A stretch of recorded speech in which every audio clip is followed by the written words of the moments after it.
मंचासीन आज के तमाम विशिष्ट व्यक्तित्व के धनी आज के मुख्य अतिथि मैम ममता मल्होत्रा जी, सुप्रसिद्ध हिंदी लेखक कवित्री, और उससे ज़्यादा मैं इनको समाज सेविका के रूप में देखना चाहता हूँ। जैसा कि सुनील जी ने बताया कि भाई उन्होंने ऐसा इंस्टेंट दिया कि भाई जो खर्चा होगा आप दीजिए, तो सुनने में तो एक ही सेंटेंस लगा, लेकिन समाज सेविका के नाम पर ये बहुत बड़ा काम हुआ है। तो मैं अंतःकरण से न सिर्फ इनको सम्मान देता हूँ,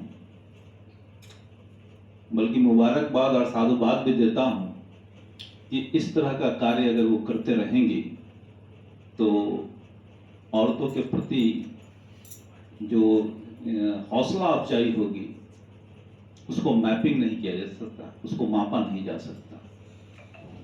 तो मैम का मैं तहे दिल से आभार व्यक्त करता हूँ, शुक्रिया अदा करता हूँ, और मोहतरमा को मैं पुनः देखना चाहूँगा। जब हमारे इस तरह के प्रोग्राम होंगे तो मैं उनको सादर आमंत्रित करूँगा, और मुझे उम्मीद है कि वो समय निकालेंगे हमारे इस प्रोग्राम में आने के लिए। तो मैं उनका एक आभार व्यक्त करता हूँ इस प्रोग्राम में। सुनील जी हमारे अभिन्न मित्र रहे हैं, कॉलेज में हम लोग साथ में थे, और वाक्य पटुका में इनको कोई पीछे नहीं छोड़ सकता है। ये प्रेजेंस ऑफ माइंड के बहुत धनी आदमी हैं, बहुत धनी व्यक्ति हैं, और दिल के बहुत साफ हैं। ये बात मैं आपको बड़े दावे के साथ कहता हूँ। मैंने बहुत बार इनसे इस तरह की मदद मांगी और ये हमेशा सामने आए। तो दिल के बहुत धनी आदमी हैं, और आपको जानकर बल्कि आपको खुशी होगी कि मेरे बुलाने पर इनका कितना अच्छा अभी प्रैक्टिस छोड़ के आ रहे होंगे, कितने लोग इनका इंतज़ार कर रहे होंगे, कितने पेशेंट इनका इंतज़ार कर रहे होंगे, वो छोड़ के आए हैं। तो मैं तहे दिल से इनका आभार व्यक्त करता हूँ, और उम्मीद करता हूँ कि हम लोग से जुड़े रहेंगे। हमारे मित्र अशोक जी, हम लोग जब उद्योग विभाग में थे तो साथ काम किए, उससे पहले भी जब मैं यहाँ पे था तो भी हम लोग साथ काम किए। इनकी हिंदी बहुत ही मार्मिक है, बहुत ही दिल स्पर्शी है, और बहुत सहज भाव से बहुत दूर की बातों को लिख जाते हैं। इनका एक दो किताब मैंने पढ़ा, और उसी समय मुझे लगा कि नहीं, हिंदी के ये धन्य लेखक माने जा सकते हैं। और इनका जो विचार है वो बड़ा, समाज में जो तुच्छ व्यक्ति होते हैं, समाज में जो तिरस्कृत व्यक्ति होते हैं, उन पर इनका वर्णन बड़ा सचित और बड़ा जीवंत होता है, ये मैंने देखा है। तो ये मैं इनका भी तहे दिल से आभार व्यक्त करता हूँ, और साथ साथ आप तमाम बंधुओं प्रतिभागियों का जो आपने इसमें समय दिया, खासकर कल्पना मैडम का जो आई हैं अपने कुछ उद्यमी मित्रों के साथ, उनका भी आभार व्यक्त करता हूँ। और क्या होता है कि अध्यक्षीय भाषण में ऐसा होता है कि शब्द की कमी हो जाती है, क्योंकि सारी बातें पहले बोल चुकी जाती है, तो हमारे पास शब्द की कमी बन जाती है। फिर भी मैं चाहूँगा कि हिंदी में प्रॉब्लम क्या है, ये इस पर हम थोड़ा सा अपना विचार रखना चाहेंगे कि हमारे भारतवर्ष में इतनी भाषाएं बोली जाती हैं, और उसको समायोजित करते हिंदी को अग्रणी बनाना ये थोड़ा मुश्किल काम हो जाता है। घर में ही आप देखते हैं कि अगर घर में 8-10 परिवार हैं तो ढनपटक होता रहता है। उसी तरह से हमारे भारतवर्ष में ये प्रॉब्लम है कि कुछ जो राजकीय स्तर की भाषाएं हैं उनसे इनका कभी कभी दोस्ताना संबंध नहीं हो पाता है, और वही कारण है कि अभी तक इसको राष्ट्रभाषा नहीं डिक्लेयर किया जा सका। हमारे देश में राष्ट्रीय पक्षी होता है, हमारे देश में राष्ट्रीय फूल होता है, हमारे देश की राष्ट्रीय संस्कृति होती है, राष्ट्रीय पर्व होता है, लेकिन राष्ट्रीय भाषा नहीं हो पा रही। ये बड़ा गहन चिंतन का भी विषय है, और आपस में ये सोचने की बात है कि क्यों नहीं हो पा रहा है। मैं पिछले बार कहीं मैं गया था तो मैं बोला था कि भारत में ही नहीं पूरे विश्व में हिंदी तीसरे स्थान पर बोली और समझी जाने वाली भाषा है। आज भी अगर कोई अरुणाचल प्रदेश का व्यक्ति तमिलनाडु जाएगा तो क्या चीज में बात करेगा वो? हिंदी के अलावा और कोई भी रास्ता है?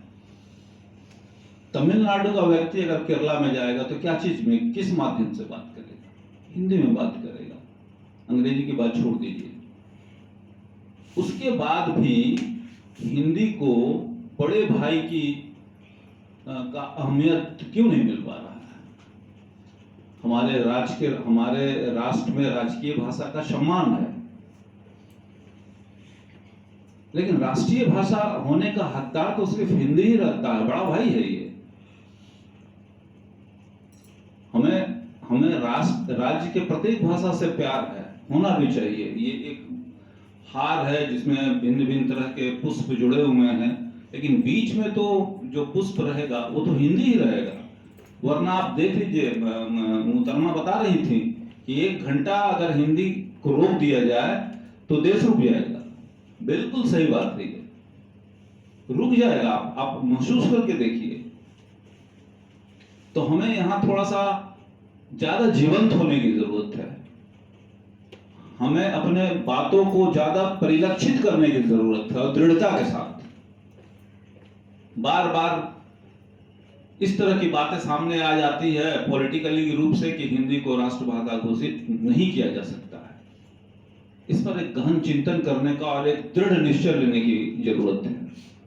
और हम हिंदी दिवस, हिंदी पखवाड़ा कब तक मनाते रहेंगे? क्यों मनाएंगे? ये राष्ट्र सालों भर चलने वाली अनवरत भाषा है। हम इसको बीच में याद क्यों करेंगे? ये तो अनवरत है, हमारे साथ है। हम 10 दिन काम करेंगे और फिर बोलेंगे कि फिर अगले बार हम हमसे टाटा बाय करते हैं, अगले बार मिलेंगे। तो ये बहुत बड़ा मतलब मैं हमेशा बोलता हूँ जब भी हिंदी दिवस या हिंदी पखवाड़ा आता है, आज से नहीं, मैं 15 साल से बोलता आया हूँ कि ये इस मानसिकता से हमें निकलना होगा। हमें ये बता देना होगा कि अब हिंदी में हो गए हैं और हिंदी प्रदेश में हिंदी पखवाड़ा मनाएं। बड़ा अजीब सा लगता है कि मतलब हमने सूरज को दिया दिखाने की बात कर रहे हैं। तो ये हमको सोचना होगा। और मैं पिछले बार भी बताया था कहीं कि अगर मेरे पास कोई नोटिंग आता है अंग्रेजी में तो मैं उसको हिंदी में लिख के वापस करता हूं, फिर अगला बंदा उसको हिंदी में लिखता है।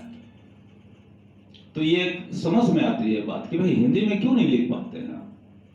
इसलिए कि आप ये नहीं समझाने की कोशिश कर रहे हैं कि मैं अंग्रेजी जानता हूं। आप ये समझाने की कोशिश कर रहे हैं कि मैं उसमें अभ्यस्त हूं, चलो ये लिख के काम खत्म कर दूंगा। तो ये मानसिकता को थोड़ा सा दरकिनार करके हम हिंदी को परिलक्षित करें, है ना? और ये हमारा अधिकार भी है। भारत में लगभग 80% भाषा जो बोली जाती है वो हिंदी में बोली जाती है। फिर इसका अधिकार क्यों नहीं, इसको सम्मान क्यों नहीं मिले? जब रश्मि रथी की मैं 2-4 लाइनें सुनाना चाहता हूँ। उसमें जब दुर्योधन कृष्ण को ही बांधने चला था और इसलिए भाई कि वो जो पांडव थे उसको उनका अधिकार नहीं मिल रहा था। मैं हिंदी को सांकेतिक रूप के रख के बोल रहा हूँ कि जब पांडव बोला कि भाई मुझे कुछ दे दो तुम रहने के लिए, मेरा भी कुछ अधिकार बनता है, जैसे हिंदी का अधिकार बन रहा है। तो उसने बोला कि अगर न्याय देना है तो आधा दो, उसमें भी अगर कुछ बाधा हो तो दे दो हमको 5 ग्राम, रख लो अपनी धरती तमाम। दुर्योधन वो भी दे न सका, आशीष समाज के ले न सका, उल्टे हरि को बांधने चला, जो था असाध्य साधने चला। जब नाश मनुष्य पर छाता है पहले विवेक मर जाता है। तो कहने का मतलब है कि हमारी हिंदी ये अधिकार है हमारा, और अधिकार को हम कितना मानेंगे, कितने दिनों तक मानेंगे? कोई भी राजकीय भाषा हमको बहुत प्यारी है, लेकिन हिंदी को तौल के और उस भाषा को हम तौल लें, ये संभव नहीं है हमारे लिए। हिंदी हमारी भाषा है, हिंदी हमारा नैसर्गिक संस्कृति है, और इसका अधिकार तो हिंदी को मिलना ही चाहिए। तो मैं एक बार पुनः आपका धन्यवाद देता हूं, और मेरे हेडक्वार्टर से हमारे विकास आयुक्त महोदय ने एक संदेश भेजा है। उस संदेश को मैं 2 मिनट में आपके बीच में पढ़ूंगा, और उसके बाद मैं इस प्रोग्राम को का इतिश्री करने की बात कहूंगा। तो संदेश है हमारे विकास आयुक्त महोदय का, श्री शैलेश कुमार सिंह जी का। वो भी बिहार से ही हैं, और वो हमारे दिल्ली से उन्होंने संदेश भेजा है।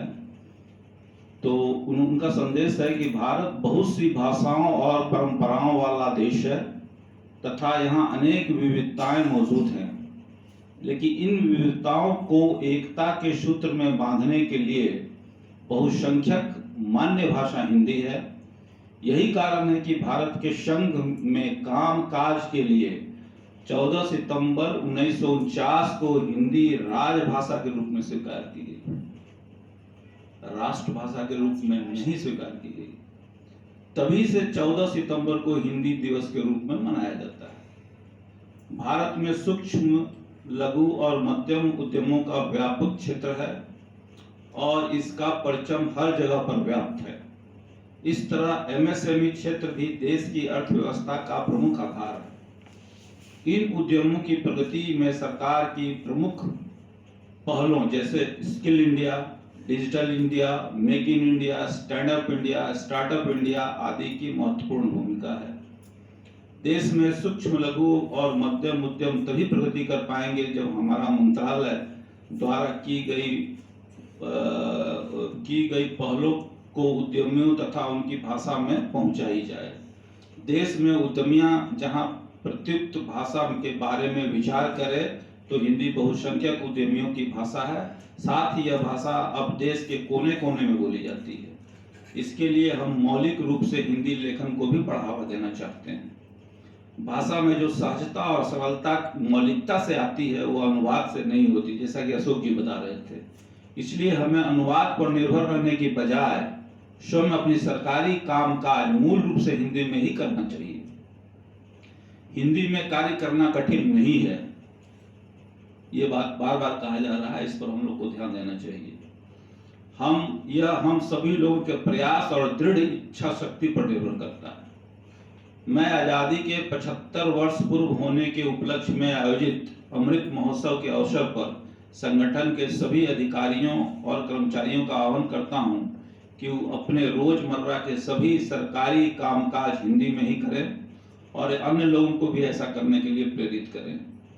मुझे पूरी आशा है कि अपने सामूहिक और सार्थक प्रयासों से हम हिंदी भाषा के प्रचार, प्रसार और प्रयोग में एक नया आयाम देंगे। ये हमारे डीसी साहब का संदेश है, और इस संदेश के साथ ही हम ये एक निश्चय लेते हैं, बल्कि एक दृढ़ निश्चय लेते हैं कि आइंदा से हम कोई भी कार्य अंग्रेजी में न करेंगे, हिंदी में करेंगे। और इसको अंग्रेजी को अनुवाद का विषय ही बने रहना देंगे। हम मौलिक भाषा हमारी अंग्रेजी होगी। तो एक बार तमाम आप प्रतिभागियों का तहे दिल से स्वागत, और खासकर जो हमारे कार्यालय के जो भी कर्मी हैं, जो उन्होंने हिंदी निबंध और वाक्य प्रतियोगिताएं में पुरस्कार पाया है, उनको भी धन्यवाद। और मंच पर तमाम उपस्थित महानुभावों को हार्दिक रूप से कृतज्ञता व्यक्त करता हूं, और उम्मीद करता हूं कि हम लोग फिर अगले बार किसी और प्रोग्राम में, क्योंकि हमारे बहुत सारे कार्यक्रम चलते रहते हैं उद्यमियों को बढ़ावा देने के लिए, तो अन्य प्रोग्राम में, अन्य कार्यक्रम में हम लोग मिलेंगे। और इसी साधुवाद के साथ मैं अपने शब्दों को विराम देता हूं। धन्यवाद। Thank you.